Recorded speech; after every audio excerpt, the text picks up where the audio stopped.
quarantine with the lovely Bastette. How are you? I'm good, thank you. How are you? I'm very fine, thanks. So I want to start with your name. So you weren't actually born Bastette. So where does the name come from? Bastette is an Egyptian cat goddess.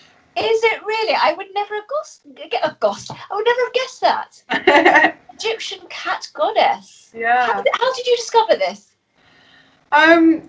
Well, a couple of years ago, I was thinking I need a stage name and I need a persona that I can sort of step into on stage. Yeah. Went through loads of ridiculous kind of things, names, and my mum, I think she was reading a book and she was like, "What about Bastette? It's an Egyptian cat goddess," and I was like, "Really? Quite like that. Yeah. It's a bit different." It is a bit different. Do you like cats? Yes. Well, that helps. Crazy cat helps. Yeah, a crazy cat lady. So you launched your career in early 2019, so only last year. Yes. So what's it been like? You know, obviously this COVID situation has come at a very bad time for you, for everybody. But prior to that, what have you been up to? Well, I started off working with a guitarist. So the first EP, a lot of it was done with me, a producer, and a guitarist that I was working with. And I've kind of evolved. The sound is sort of changing, getting a little bit darker. And if you look at the earlier stuff, there's a bit of there's country influence in there, and that's because the guitarist that I was working with was heavily into country. So you get a bit of a mix of what he was into, what I'm into, and yeah, it's like the world doesn't want me to gig. I'd get gigging, and then I'd lose a band. Nothing personal, believe me. Or then you'd have I did have initially, it wasn't a band. So I had people stepping in, I had friends stepping in for gigs, and it was quite difficult juggling it all. So now I've managed to get some core members. So moving forward, we're going forward as a 4-piece, and hopefully that'll be easy, because there was 7 of us originally. Because I had a lot of keys in there. So we're just kind of taking it back to the roots and getting a big sound from that, hopefully. Right, and speaking of your sound, for people that don't know you, you're a sassy modern alternative rock fronted by a passionate, fiery redhead with a powerful voice, making you think of Florence and the Machine and Hellstorm all in one. So that's pretty accurate, I'd say, on all counts. So what were your influences then growing up? When I was little, it was always ABBA and Shania Twain. And then I got to about 12 and I raided my dad's CD collection, and I got Aerosmith and Queen and Guns N' Roses and Heart and Meatloaf, all kind of going back to classic rock. Yeah. And yeah, that was where I sort of switched a little bit. It was like opening a box of treasure, was it? Yeah. I didn't know this was here. Yeah, all of them were ruined. It was like, I now have no CDs because they're all scratched because you got your hands on them. And there was no turning back. Yeah, definitely. So I was reading a very, very nice little piece about you from Zest Radio, which is a Canadian station. There's no other musician is more deserving of the world's attention right now than Bastette. This is what the world needs. Bastette's intense vibe reels you in until you give in and fall into being her lover. That's beautiful. It is. Absolutely beautiful. And you do have a stunning voice. Absolutely stunning. So if people haven't heard you, and hopefully they've heard you by now, but if they haven't, they really need to check you out, because you've just got the most beautiful, sort of almost haunting kind of, style voice, but, power. You've got that power there. So very, very nice. I want to talk about your gigs first of all, because I know you recently played a gig at the Waterloo Music Bar. So that was in Blackpool in September. So that was with Anchor Lane and Empire. So how did that go? That must have been a socially distanced sort of gig, and I haven't been to any of those yet. So what was it like? It was really good. So obviously everybody had to sit down. You weren't allowed to get up and dance or really cheer. But you had a lot of people banging tables and they were clapping, and it was actually a really good gig because everybody there was there specifically for the bands and for the music. So everybody was listening and everybody was watching. And during my set, obviously I'd gone on acoustic, and I was a bit apprehensive of how is this going to go down with this I'm supporting, and then you've got two fabulous bands come on with a big sound. So everything I did was just totally stripped back. But they were really interested and watching and listening, and it was a really good gig. Yeah. And how does it work? Was that with people allocated tables? Yeah. They had to stick to those tables? Right. Yeah, in the Waterloo, there was like 3 different sections.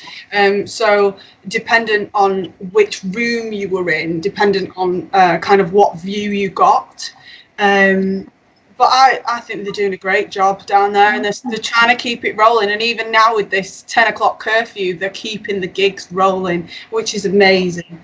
And yeah, we've just got to make the best of this situation. And there's no point in, if you stop, you're going to sink, aren't you? You've got to try and swim through it. So. And from your point of view, what was the atmosphere like there? It's actually really good. It was good. It was different. It was different. No one trying to like get to the front. No. I'm thinking that, being small like I am, and sometimes you get something big standing in front of you, and it's a real pain. And I'm wondering if that's actually socially distanced gigs would be quite a good thing for me.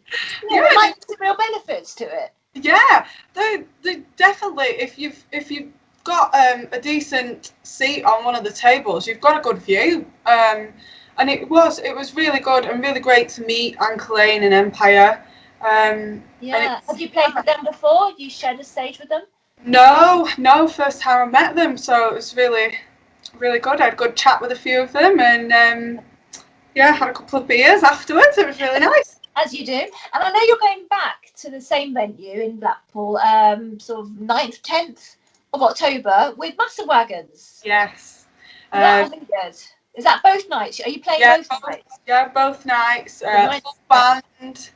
Yeah, I'm very excited. We're all buzzing for that. Fingers crossed everything goes ahead. So everything's so uncertain, but going to be a good one, hopefully. That will be. So it'll be two good ones. So is there another band playing as well, or is it just you and? No, it's just me and just us and Massive Wagons. Yeah. Wow. Are there still tickets available if people want to go and haven't got a ticket yet? I know that the Saturday is definitely sold out. There might be a couple on the Friday, but it's limited tickets and it's Massive Wagons, so they were selling. Yeah, so basically be quick if there are any left. Go grab them if you want to go. And let's talk about your new single. So it's called Stand Back. It's out early to mid-October. Tell us about the single. Stand Back was written about kind of finding strength in the darkest betrayal that you could think of. Yeah. Was this written from a personal place? Oh yes. Yes. Yes. Do you care to tell us the story? I'll just get comfy. Well, somebody. There was actually two different occasions of people personally attacking me or somebody close to me, and I'm quite a tolerant person. I let things go. If somebody comes and says something to me or does something, usually I'll just let it go. But somebody close to me actually decided to attack a family member. So that there was consequences to that, and this song is basically my way of saying I don't actually need to do anything, because as the saying goes, it will come back to haunt you type deal. I don't need to do anything. But it was a very difficult kind of period of time, and yeah, so that's what that's about. But you ever able to salvage the friendship and put it past you? No. All right. No, But done. bridges are burnt. Yeah. There was a line drawn, but I don't do that often, so it was quite a big deal. Yeah, sounds like it. So you've got a new EP, so that's being released next spring. Is that still on track? Fingers crossed. Yeah. I'm actually down in Worcester with Dave Draper, who did recorded for the Wild Hearts. End of October, doing one of the tracks that is going to go on the EP. So that's very exciting. Okay. And what can you tell us about the EP? Do you have a name for it? I do. I don't know if I'm allowed to give away the name yet. But yeah, we've been slowly kind of working towards it, but with COVID, everything just sort of stopped. So the plan was to get some of these songs out in early spring this year, and obviously COVID came along and bang. Gone back a year. Yeah. Well, what can you do? You know, you can only do what you can do. So, what do you write? What do you like to write about? So, apart from the song we've already mentioned, what other sort of topics and themes do you write about?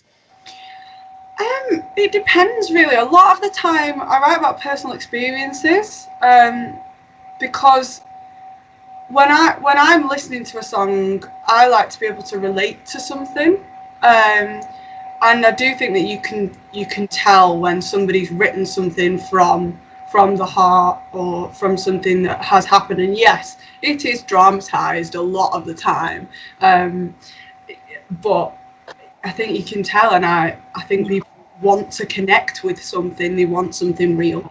But then on the other side of things, Hunter was written from a line, the first line, a pearl choker around her neck, and that is a made-up fantasy. So it totally depends what kind of mood I'm in, really. Yeah, mix it up a bit. Why not? So, next year, assuming festivals go ahead. Yeah. Postpone festivals from this year, go ahead next year. I know people are talking about that, you know, maybe nothing will happen for 2022 now. Let's hope it doesn't come to that. I know you've got stuff on. So you've got SOS Fest, Heretic Fest, Darwin Live, Rocking the Bowl. Is there anything else I missed out? Call of the Wild. Right, cool. As well. Playing with Sam Miller on the 27th of March, if that's ahead, fingers crossed. Sam Miller's ex-Bigfoot. Yeah. I've known Sam a number of years. So he was like, Caroline, do you want to support me? I was Manchester Connection. Is that the Manchester Connection? Actually, we met in Preston. Oh, okay. Well, sorry, not that far. Not that far, yeah. But we're not. People aren't really booking that many gigs at the moment because of COVID, and a lot of the tours are getting postponed, and so we've just got to hope that it kind of picks up, because everything's so uncertain. People are just backing off from it. So, but we do have some good gigs booked in, and I'm sure we will get some more rolling. Hopefully next year's going to be a good one. Fingers crossed. Fingers crossed, toes crossed, touching wood and everything else. Just hope for the best. And you know what? You need to get your grocery. If you do grocery delivery, get a slot now, because you know that they're all going mad again. I know. Can't get one. Yeah, we're going into that time again with the toilet paper stockpiling and the pasta off the shelves. So yeah, just a friendly word of advice: get in quick if you can.